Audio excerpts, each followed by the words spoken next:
Sasa sisi Waislamu tuna taratibu zetu na miongozo yetu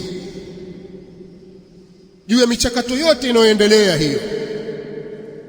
Hakuna mahali Muislamu atafika kwamba sasa hapo Uislamu hauna maelekezo kwenye jambo hili, hakuna mafundisho ya Uislamu, sasa tunaweza kuchukua mafundisho mengine.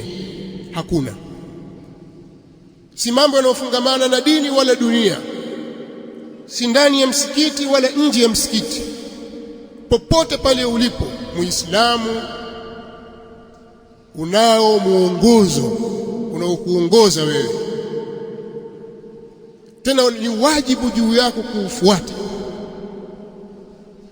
sio khiari. Maadamu umeshakubali Uislamu kuwa ndio dini yako, waradhita billahi rabban wa bi Muhammadin rasula, muda wa kuwa usharidhia wewe kuwa Allah ndiye Mola wako na Muhammad sallallahu alaihi wasallam ndiye mtume wako,